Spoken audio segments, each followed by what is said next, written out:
Saint Augustine, Psalm 48 following.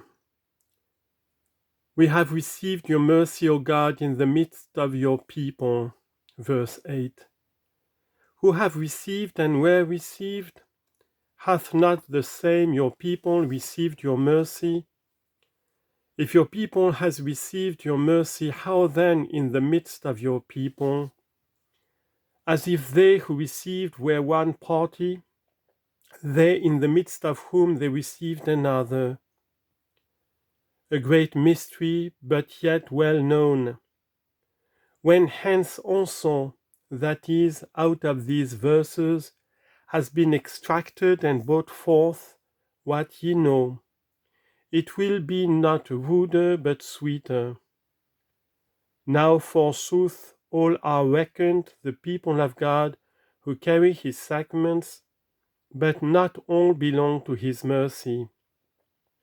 All forsooth receiving the sacrament of the baptism of Christ are called Christians, but not all live worthily of that sacrament. There are some of whom, says the Apostle, having a form of godliness, but denying the power thereof. 2 Timothy 3:5. Yet, on account of this form of godliness, they are named among God's people. As to the floor, until the corn is threshed, belongs not the wheat only, but the chaff. But will it also belong to the garner? In the midst then of an evil people is a good people, which has received the mercy of God. He lives worthily of the mercy of God who hears and holds and does what the Apostle says. We beseech you that you receive not the grace of God in vain. 2 Corinthians 6:1. Whoso then receives not the grace of God in vain, the same receives not only the sacrament, but also the mercy of God as well. So those who have the sacraments and have not good manners are both said to be of God and not of God, are both said to be his and to be strangers. His because of his own sacraments, strangers because of their own vice. So also strange daughters, Song of Songs 2:2, daughters because of the form of godliness, strange because of their loss of virtue. Be the lily there, let it receive the mercy of God. Hold fast the root of a good flower. Be not ungrateful for soft rain coming from heaven. Be thorns ungrateful, let them grow by the showers. For the fire they grow, not for the garner. In the midst of your people not receiving your mercy, we have received your mercy. For he came unto his own, and his own received him not. Yet in the midst of them, as many as received him, to them gave he power to become the sons of God. John chapter 1 verses 11 and 12. For when he had said, we have received your mercy in the midst of your people, he signified that there is a people not receiving the mercy of God, in the midst of whom some do receive the mercy of God. And then, lest it should occur to men that there are so few, as to be nearly none, how did he console them in the words following? According to your name, O God, so is your praise unto the ends of the earth. Verse 9. What is this? That is, as you are known through all the earth, so you are also praised through all the earth. Nor are there wanting who now praise you through all the earth. But they praise you who live well. For according to your name, O God, so is your praise, not in a part, but unto the ends of the earth. Your right hand is full of righteousness. That is, many are they also who shall stand at your right hand. Not only shall there be many who shall stand at your left hand, but there also shall be a full heap set at your right hand. Let Mount Zion rejoice, and the daughters of Judah be glad because of your judgments, O Lord. Verse 10. O Mount Zion, O daughters of Judah, you labor now among tares, among chaff, among thorns ye labor. Yet be glad because of God's judgments. God errs not in judgment. Live ye separate, thou separate ye were not born. Not vainly has a voice gone forth from your mouth and heart. Destroy not my soul with sinners, nor my life with bloody men.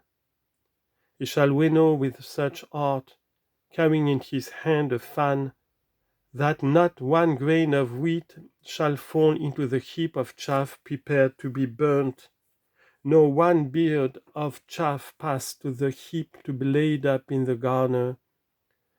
Matthew 3:12. Be glad, O you daughters of Judea, because of the judgments of God that errs not, and do not yet judge rashly. To you let it belong to collect, to him let it belong to separate.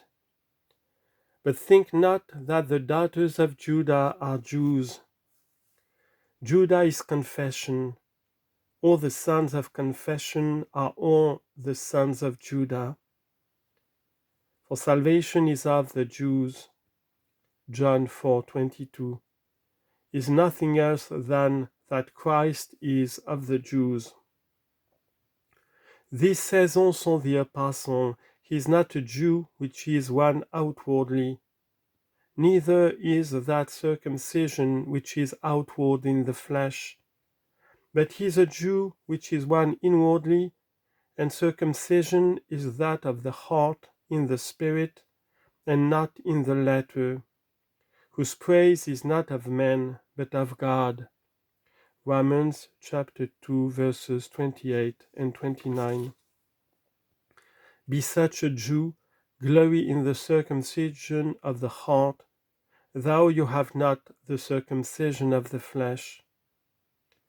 Let the daughters of Judah be glad because of your judgments, O Lord. Walk about Zion and embrace her. Verse 11. Be it said to them who live ill, in the midst of whom is the people which has received the mercy of God. In the midst of you is a people living well. Walk about Zion. But how? Embrace her. Not with scandals, but with love go round about her, that so those who live well in the midst of you ye may imitate, and by imitation of them be incorporate with Christ, whose members they are.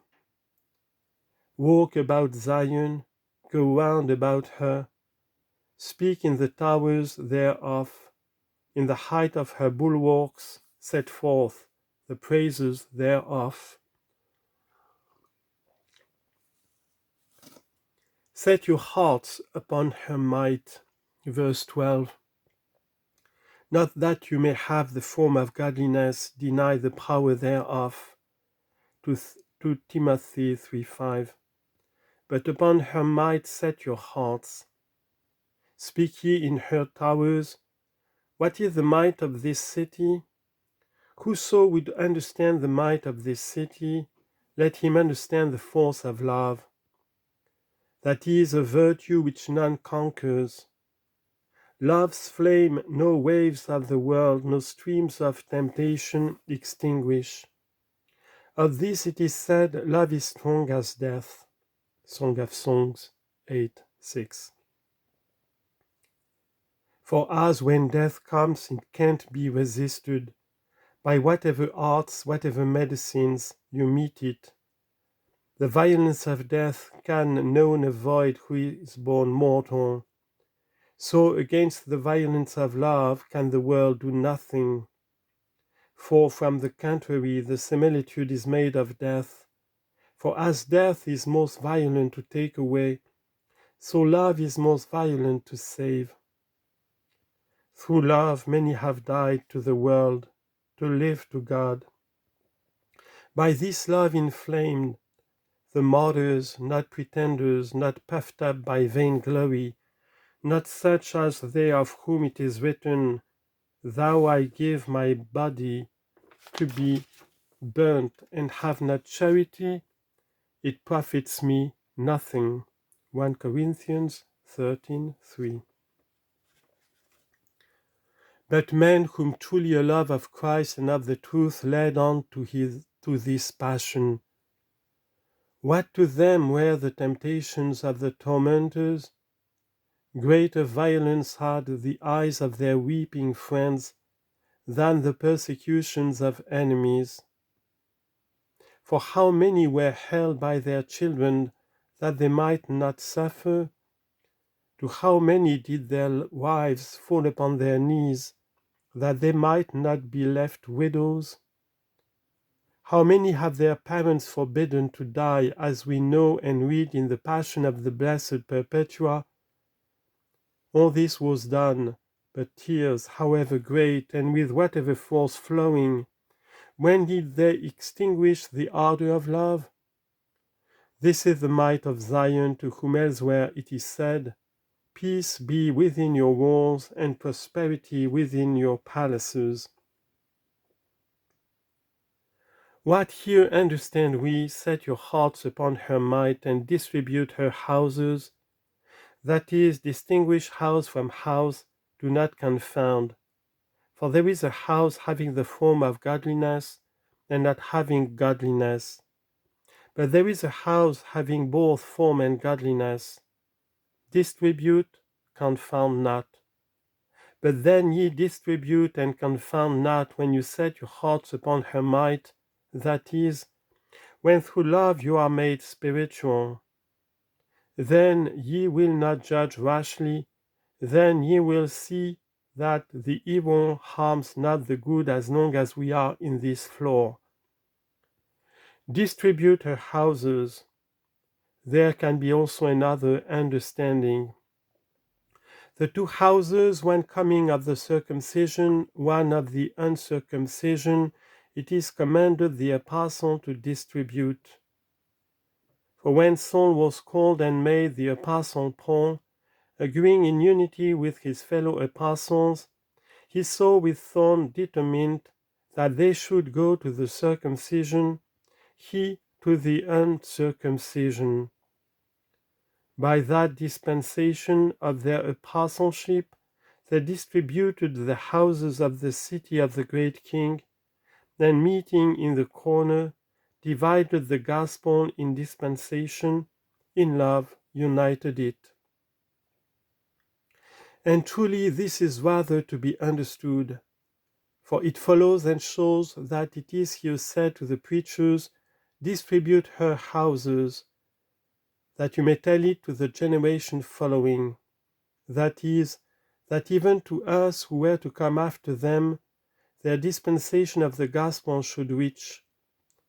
For not for those only they labored, with whom they lived in the earth, nor the Lord for those apostles only to whom he deigned to show himself alive after his resurrection, but for us also. For to them he spoke and signified us when he spoke, Lo, I am with you always, even to the end of the world. Matthew 28:20. Were they then to be here always, even to the end of the world? Also he said, Neither pray I for these alone, but for them also which shall believe in me through their word. John 17:20. Therefore he considers us, because he suffered on account of us, Justly then it is said that he may tell it to the generation following. Tell what? For this is God, even our God. Verse 13. The earth was seen, the earth's creator was not seen. The flesh was held, God in the flesh was not acknowledged. For the flesh was held by those from whom had been taken the same flesh, for of the seed of Abraham was the Virgin Mary. At the flesh they staid, the divinity they did not understand. O parsons, O mighty city, preach thou on the towers and say, this is God, even our God. So even so as he was despised, as he lay a stone before the feet of the stumbling, that he might humble the hearts of the confessing. Even so this is God, even our God. Certainly he was seen, as was said, afterward did he show himself upon earth and conversed with men. Baruch 3:37. This is God, even our God. He is also man, and who is there will know him? This is God, even our God. But haply for a time as the false gods. For because they can be called gods, but cannot be so, for a time they are even called so. For what says the prophet, or what warns he to be said to them? This shall you say to them, the gods that have not made the heavens and the earth, even they shall perish from the earth and from those that are under the heavens. He is not such a God, for our God is above all gods. Above all what gods? For all the gods of the nations are idols, but the Lord made the heavens. The same then is our God. This is God, even our God. For how long? For ever and ever. He shall rule us forever. If he is our God, he is also our King. He protects us, being our God, lest we die.